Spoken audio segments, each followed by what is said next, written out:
You support Hamas, do you not? Senator, oddly enough, I'm going to say thank you for that question because it demonstrates Time has expired. deeply wrong, sir. Senator Kennedy. Thank you, Mr. Chairman. Rabbi, do you believe there are a substantial number of people at Harvard University who believe in diversity, equity, inclusion, and the right to harass Jews? I do. That's a yes. Yes. And do you believe those people have acted on their self-anointed right to harass Jews? Yes. And has the administration at Harvard University allowed that to happen? Yes. Is that true at University of California at Berkeley? Yes. How about UCLA? Yes. How about NYU? Yes. A lot of other universities too. Isn't that the case? That is correct. Now, Title VI says that if you receive federal money, you can't harass Jews. Isn't that true? That is correct. Has the Biden-Harris administration taken away the money of Harvard? No. How about Berkeley? Nope. How about UCLA? No, sir. How about NYU? No. They've just talked, haven't they? That is correct. Okay. Do you think this condoned behavior at these universities, this condoned belief at these universities, and let me state it again, they believe in diversity, equity, inclusion, and the right to harass Jews. That's what they believe. What you do is what you believe. Everything else is just cottage cheese. Do you think that is consistent with their mission as universities? Absolutely not. Okay. So above and beyond the question of money, it is the morality, the purpose of higher education in America, is it not? That is correct. Ms. Berry, you are the executive director of the Arab American Institute. Is that correct? Correct, sir. Okay. And according to your website, you're also, I'm going to quote here, a longtime Democratic Party activist who served as a member of the 2016 Democratic National Convention's Platform Standing Committee, close quote. Is that correct? That's correct. Okay. You support Hamas, do you not? Senator, oddly enough, I'm going to say thank you for that question because it demonstrates the purpose of our hearing today in a very Let's start effective first way. with a yes or no. Hamas is a foreign terrorist organization that I do not support, but you asking the executive director of the Arab American Institute that question very much puts the focus on the issue of hate in our country. Well, I got your answer, and I appreciate it. What is the you support Hezbollah too, don't you? Again, I find this line of questioning extraordinarily disappointing, Is that a no? Senator. That Or you have Arab American constituents that you represent in your great state. Yes, ma'am, I understand that, but my time's limited, and I apologize. But is that a yes or a no? A yes or no question to do I support Hezbollah? The answer is I don't support violence, whether it's Hezbollah, Hamas, or any other entity that invokes You it. can't So bring no, sir. yourself to say no, can you? No, I can say no. I can say yes. But What you I can haven't. say is You just your can't line make of yourself do questioning. it. Do you Senator. support or oppose Iran and their hatred of Jews? Again, I'm going to emphasize Iran, Hezbollah, Hamas, none of them is going to, this you can't bring discussion. yourself to say no, can Sir, you? I don't support. It's real simple. Excuse me. I'm going to, Ian, if I may, as a Muslim no. woman, sir, I'm going to tell you I do not support Iran. But what I will tell you is that this conversation. I'm running out of time. I'm Okay. sorry. You called our decision to cut funding. You called our decision to cut fund. Well, first, what's the United Nations Relief and Works Agency? It's UNRWA, which is the institution that exists to provide services and aid to the nearly 6 million Palestinian refugees. And you called our decision to cut funding for them, quote, an incredible moral failure, close quote. That is absolutely correct. But again, I would suggest that conversation And is about foreign policy. we did that because 9 UNRWA staff members were fired for actually helping Hamas on October 7th. Isn't that the case? I don't believe that that's correct in terms Let of. me ask you one more time. You support Hamas, don't you? You Sir. support UNRWA and Hamas, don't you? Sir, Please. I think it's exceptionally disappointing that you're looking at an Arab American witness before you and saying you support Hamas. You know what's disappointing to me? I do not You support can't Hamas. bring yourself I do to not say support Hamas you don't or support UNRWA, you don't support Hamas, you don't I was very support clear in my support for UNRWA. Hezbollah, and you don't I support oppose- Iran. You should hide your head in a bag. Your time has expired. Please, Ms. Berry, I'm going to allow you to respond to any one or all of those questions at this point. Senator Durbin, thank you very much for holding this hearing and for elevating the issue of hate crime. It's regrettable that as I sit here, have experienced the very issue that we're attempting to deal with today. The introduction of foreign policy is not how we keep Arab Americans or Jewish Americans or Muslim Americans or Black people or Asian Americans, anybody safe.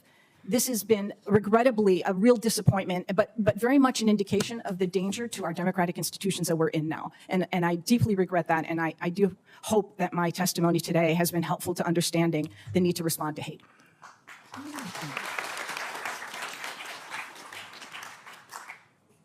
Over the weekend, I went to a synagogue in my hometown of Springfield. There was a bar mitzvah for a dear friend of mine. I couldn't help but notice the security guards that were posted for this bar mitzvah. In addition, I went to a meeting where a dear friend of mine, a Jewish friend of mine in Chicago, she's been my friend and worked for me for 40 years, was almost in tears over the anti-Semitism that she has witnessed. She was wearing a Star of David around her neck. And she said, I do that because I won't give up. I won't give up. I thought about it for this hearing, but I also thought about Wadia, a 6-year-old boy. I have a 5-year-old granddaughter. I love her like life itself. I cannot imagine this poor little boy answering the door and losing his life because he's Palestinian. My God, we can't say those things that I've just said in the same sentence without some people saying, oh, you've just chosen sides. I'm not choosing sides here except for the side of, I hope, common decency and democracy. We've got to have this conversation. We've got to do it in a civilized manner. I regret some of the things that were said today at this hearing, but we are a free nation, and that's what happens in a democracy. As sad and as disquieting as it may be, that is part of it. The title of today's hearing was inspired by Dr. King's.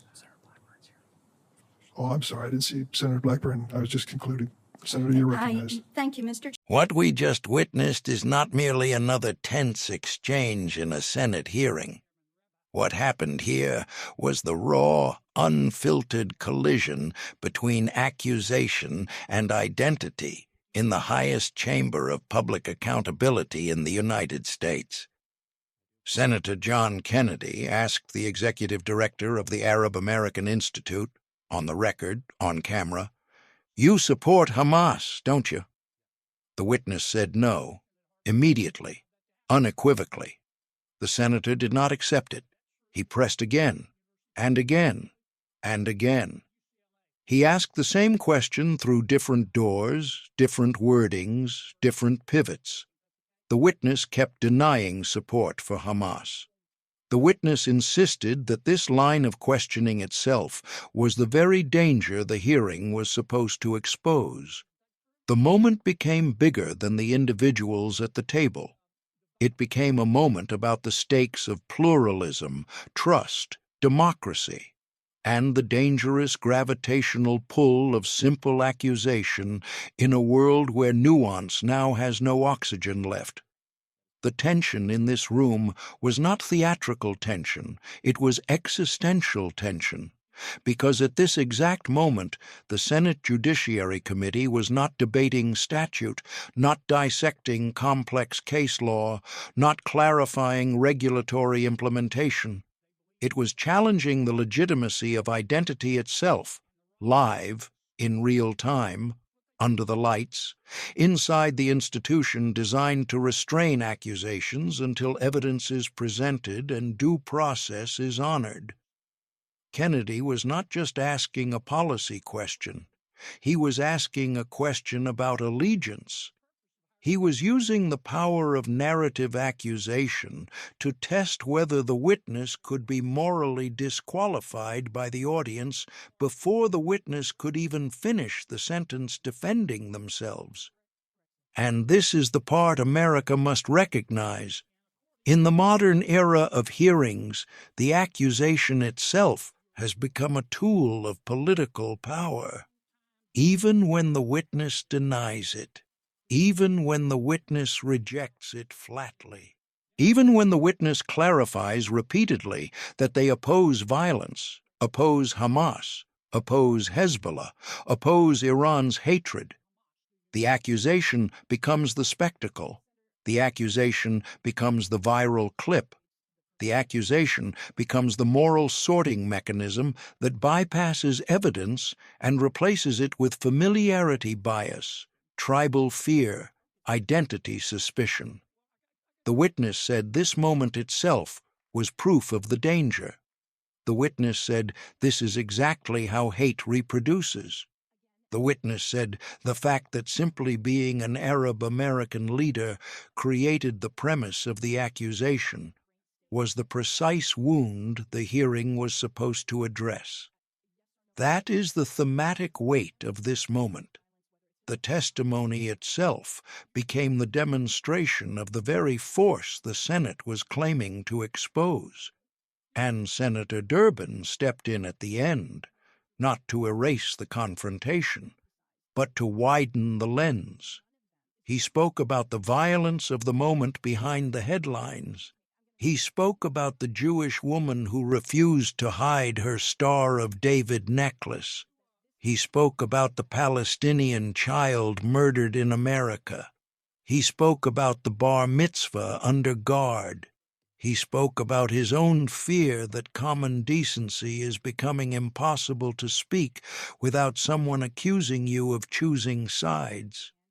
He spoke not as a partisan combatant, but as someone trying to salvage the last fragile thread of shared moral reality. And this is where this hearing becomes a mirror. This is not about left or right. This is not about Democrats or Republicans. This is not about foreign policy positions or geopolitical alignment.